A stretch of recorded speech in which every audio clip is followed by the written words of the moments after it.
Welcome back to the program. Mornings with Joe Catanacci, Yael Osowski filling in here on the Big Talker 106.7 FM. We have our next guest lined up. Here we're talking with Dr. Phil Magness. Dr. Phil Magness, he has his PhD in public policy from George Mason University. He is an incredible follow all over social media. He's one of the best who provides a good insight into what's happening into the world of economic historians today. And his most recent book is Cracks in the Ivory Tower, The Moral Mess of Higher Education, which he co-authored with Jason Brennan. Dr. Magness, Phil, thank you so much for coming on. Yeah, thanks for having me.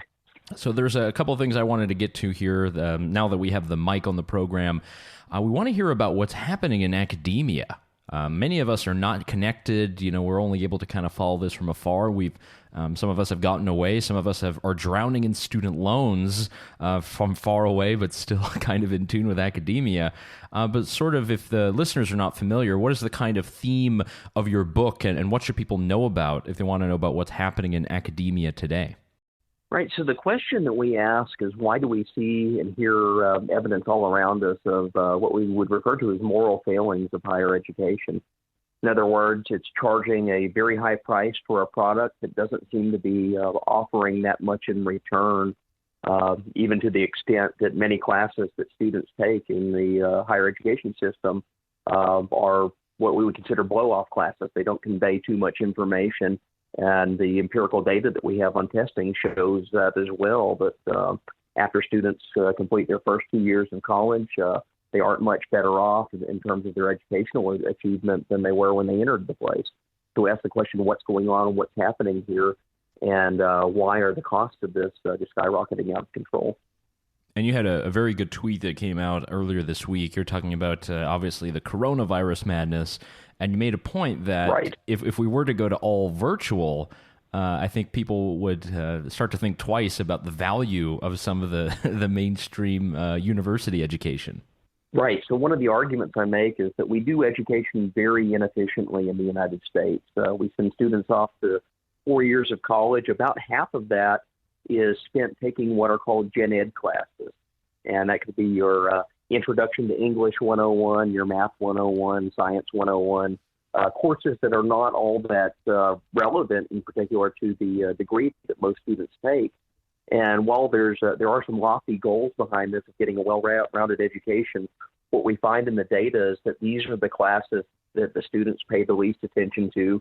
They're often very poorly delivered and taught and structured. They often end up operating more as an income stream for specific departments that students are required to take rather than advancing their education. So one of the observations that I've been making is this coronavirus-induced crisis follows, and we start seeing some campuses close or shift online teaching. We may actually start to notice that some of this effect on the delivery of these types of classes has been obscured by the in-class portion. And as it moves online, you realize that you aren't really getting all that much in terms of education from it. And we're speaking with Phil Magness here on the Big Talker 106.7 FM. He's also Senior Research Fellow at the American Institute for Economic Research. You can click on over to that website and see all the latest articles that Phil has been able to put together. And one of the things that I wanted to point listeners to is your recent sort of breaking down or deconstruction of the 1619 Project by the New York Times. You've delved into this a lot. You've used a lot of your online social media space to discuss it. If I were to click through the first time and I had read the 1619 articles and had absolutely nothing critical to say about it, what would be sort of your response if you were to tell me kind of how things really go? Well, the 1619 Project is an attempt to investigate a very worthy issue in U.S. history, and that is the role of slavery on affecting the trajectory of the American Republic. The problem is that the way that they went about studying this topic, this very serious and deeply emotional, deeply weighty topic in American history, is they attempted to inject it into an ideological purpose. So you not only get a history of slavery, but it's a very particular history of slavery that is adapted to advance modern-day political agendas, mostly in a leftward direction. So the project itself offers a narrative that's very heavily anti-capitalistic, very critical of free enterprise in American history, and basically tries to weaponize the legacy of slavery to attack American capitalism.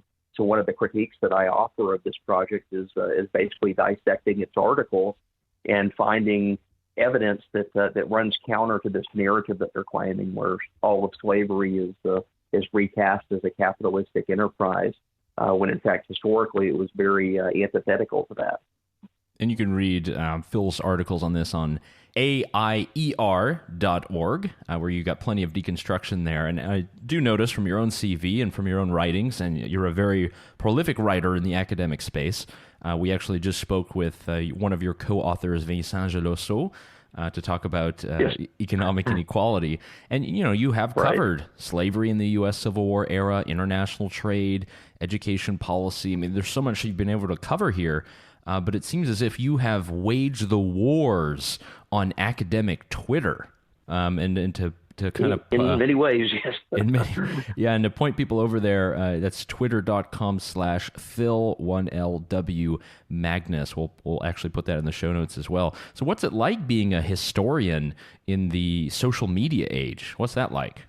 Well, it's a lot like being a historian in the age of the current academy, where the dominant ideological strain is very, very far to the left. And in that sense, I'm often the one guy that's arguing the other point of what's supposedly conventional wisdom and a consensus viewpoint. But that viewpoint's almost always offered from a pretty far political left-wing perspective. So I see my role not so much as trying to counter it with an alternative ideology, but simply drawing attention to facts and evidence that are overlooked when this ideological screen is more or less the dominant way of looking at things, both in the academic space and academic extensions on the social media. And I would definitely point people over to your website, philmagnus.com. I mean, you're able to, free of charge, by the way, put a lot of your articles up and a lot of your research. So thank you for that. In terms of your upcoming research, is there anything that you're specifically focused on, or things you'd like to tell our listeners about?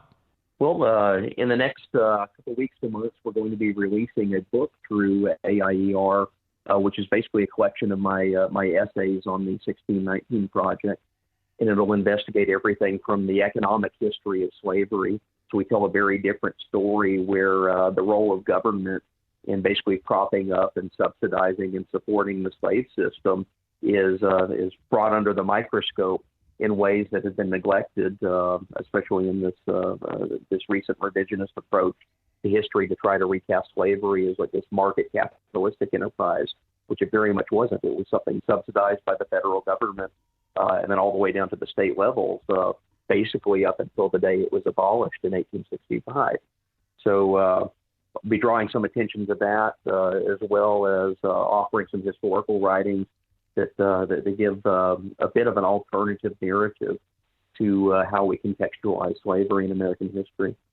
We've been speaking with Dr. Phil Magnus, Senior Research Fellow at the American Institute for Economic Research. Check out that latest book when it comes out at AIER.org. Phil, thanks so much for taking the time. Yeah, thanks for having me.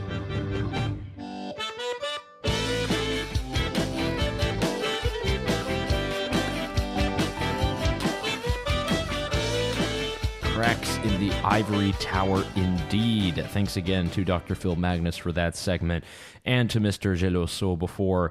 I think it's been a pretty good couple of segments, don't you think? This is the Mornings with Joe Catanacci show.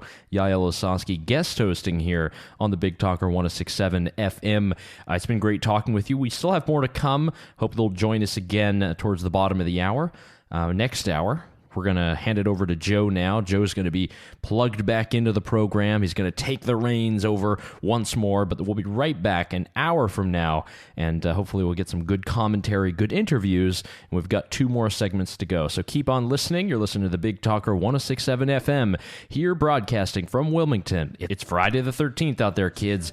Be careful. It's spooky times. Faces look ugly when you're alone.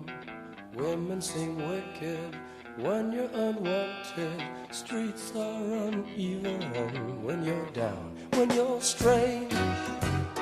Faces Faces come out of the rain when you're strange. No one remembers your name when you're strange. When you're strange. When you're strange. People are strange when you're a stranger. Faces look ugly when you're alone.